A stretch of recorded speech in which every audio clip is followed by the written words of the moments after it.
अलग अलग परिस्थितियों में अलग अलग बात कही जाती है।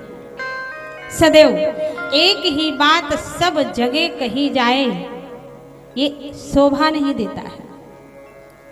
जैसे मान लीजिए ईश्वर का नाम सारस्वत सत्य है, बिल्कुल सत्य है, इसमें कोई भी झूठा नहीं है।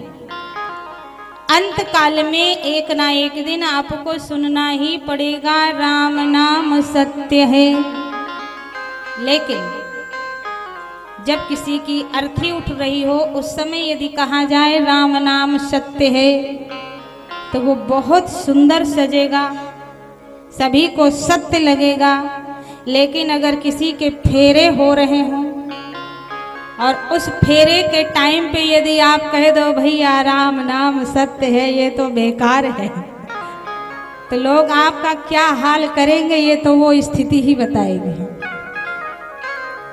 है बिल्कुल सत्य, लेकिन कहाँ पर क्या चीज उचित है ये ध्यान रखना बहुत जरूरी होता है। तो राम नाम सत्य है ये सब कोई जानता है, जिसका विवाह हो रहा है वो भी जानता है, लेकिन फेरे करते समय विवाह मंडप में उसे राम नाम सत्य अच्छा नहीं लगेगा। लेकिन जब अर्थी उठती है, कई लोग पीछे से बोलते हैं राम नाम सत्य है, तो जो अपने घरों में खड़े होकर के देखते हैं वो भी नतमस्तक हो जाते हैं।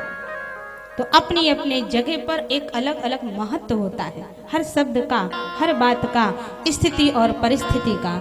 उसी प्रकार इन चौपाइयों के विषय में भी आप चिंतन कर सकते हैं। हुई है सोई जो राम रच राखा, ये भी सत्य है, और कर्म प्रधान विश्व करी राखा, ये भी सत्य है। एक जगह पर गोस्वामी तुलसीदास जी महाराज कह रहे हैं कि हम जैसा कर्म करेंगे वैसा फल मिलेगा, ये भी सत्य है। और एक जगह पर कह रहे हैं कि जो भगवान ने रच के रखा है वही फल मिलेगा, ये भी सत्य है। स्थान का मतलब होता है, यहाँ पर बहुत सारे मेरे भाई बहन लोग बैठे हैं जो अभी विद्यार्थी अवस्था में हैं, पढ़ने के लिए जाते हैं। और विद्यार्थी अवस्था तो पूरा जीवन होता है, पूरा जीवन, पूरी जिंदगी कुछ ना कुछ सीखने में बीत जाती है। तो आप सभी लोग ध्यान से सुनिएगा, पूरा साल पढ़ाई करते समय आप ये मन में रखें कि हुई है सोई जो राम रचि राखा। बोले भक्तवत्सल भगवान की जय हो।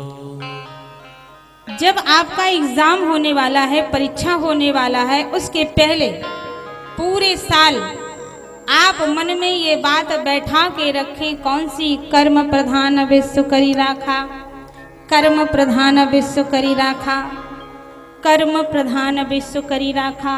हम जैसा कर्म करेंगे वैसा फल मिलेगा। अगर ये बात मन में बैठी रहेगी तो पूरा साल मन लगाकर पढ़ेंगे, मन लगा के पढ़ेंगे। क्यों? मन में ये रहेगा कि हम जैसा पढ़ेंगे हमारा रिजल्ट वैसा ही बनेगा। कब तक मन में रखना है?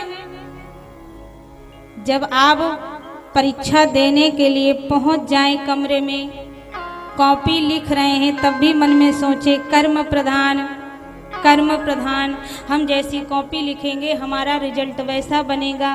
लेकिन कॉपी आप लिख दिए, परीक्षा आप दे लिए, अब आप अपनी कॉपी जमा कर दें।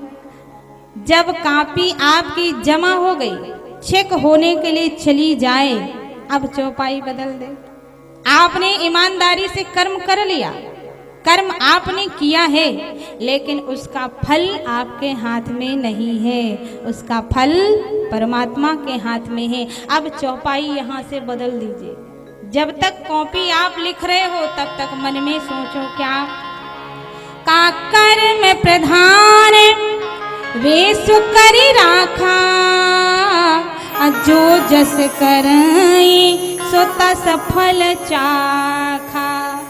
लेकिन जब कॉपी जमा हो जाए, चेक होने के लिए चली जाए, तो अब तो भगवान से यही प्रार्थना करो और मन में यही भाव रखे हो कि हुई है सोई जो राम रचि राखा, हुई है सोई जो राम रचि राखा, हुई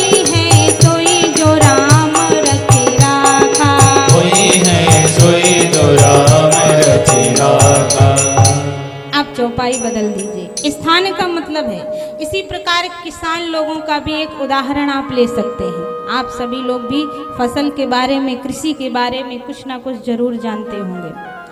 किसान अपने खेत की जुताई, बुआई, सिंचाई सब करता रहे और मन में ये भाव रखे कि कर्म प्रधान विश्व करी राखा, हम जैसा कर्म करेंगे वैसा फल मिलेगा।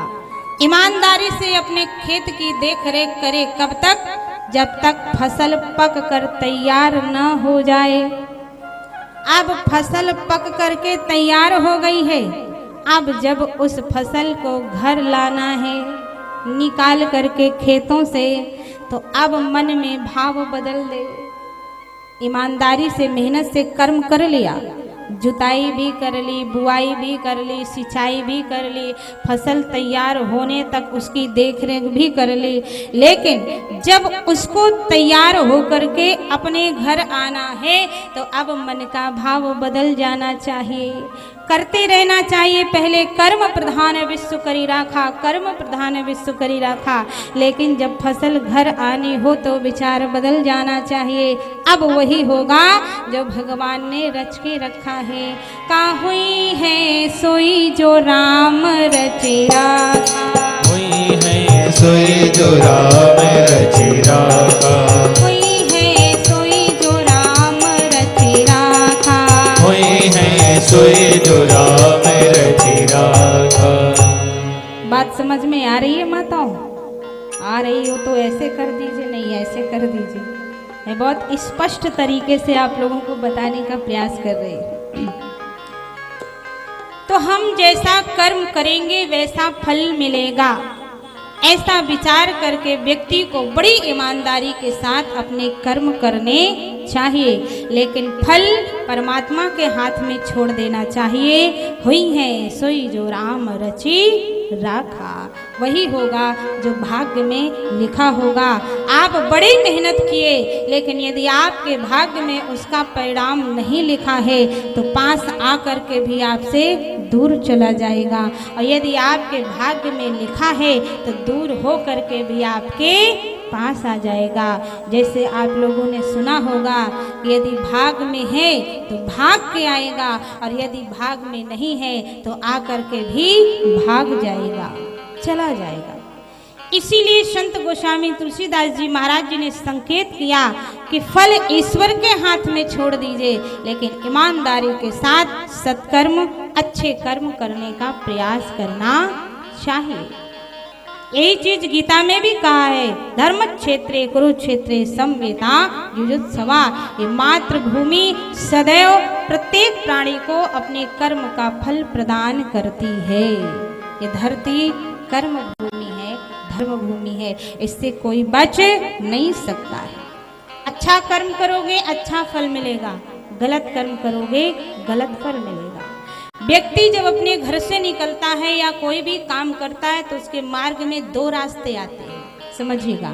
आप सभी पढ़े लिखे लोग बैठे हैं, देखकर कुछ चेहरे बड़ा अच्छा लग रहा है। आज एमडी से भी आदरणीय श्री वकील साहब जी पधारे हैं, वहाँ भी कथा चल रही है, लेकिन बड़ा अच्छा लगा आप सबको देख करके। बहुत सारे नए लोग आए हुए हैं, तो जैसे आए हैं वैसे ही बैठे रहिएगा।